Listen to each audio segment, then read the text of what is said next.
Badan Meteorologi, Klimatologi, dan Geofisika BMKG Wilayah 4 Makassar memprediksi potensi cuaca ekstrem yang akan terjadi di sejumlah kabupaten dan kota di Sulawesi Selatan, termasuk di kota Makassar. Cuaca buruk diperkirakan berlangsung sejak pagi hari pada 31 Desember 2025 hingga malam pergantian tahun menuju 2026. Hujan dengan intensitas ringan hingga sedang diprediksi terjadi pada pagi hingga siang hari. Kemudian menurun pada sore hari, sebelum kembali meningkat pada malam hingga dini hari. Kondisi tersebut dipengaruhi oleh puncak musim hujan yang saat ini sedang berlangsung di wilayah Sulawesi Selatan. Hingga bagian selatan Sulawesi Selatan, seperti Maros, Makassar, Goa, Takalar, serta beberapa wilayah di bagian timur berpotensi mengalami peningkatan curah hujan. Menurut Prakirawan BMKG Wilayah 4 Makassar, Asriani Idrus, kondisi cuaca tersebut dipengaruhi puncak musim hujan di Sulawesi Selatan.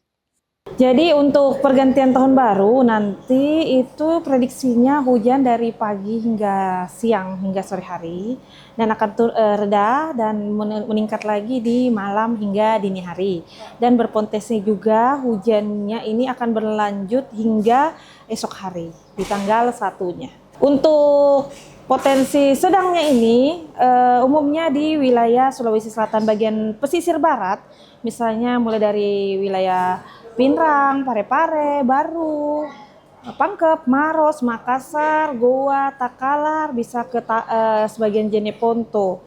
Dan untuk tanggal 31 ini kita juga lihat ada peningkatan curah hujan di wilayah bagian timurnya, misalnya kayak sebagian wilayah Bone, Sinjai. Himbauan kepada masyarakat untuk lebih berhati-hati dan lebih peka terhadap cuaca. Jikalau memang cuacanya lagi hujan disertai angin dan kilat, lebih baik amannya kita bertahun baruan di rumah saja. Asriani pun mengimbau masyarakat untuk meningkatkan kewaspadaan, khususnya saat melakukan aktivitas luar ruangan. Masyarakat juga diminta menghindari daerah rawan banjir dan pohon tumbang. Masyarakat pun diminta apabila terjadi hujan disertai angin kencang dan kilat untuk tetap berada di rumah merayakan tahun baru demi keselamatan.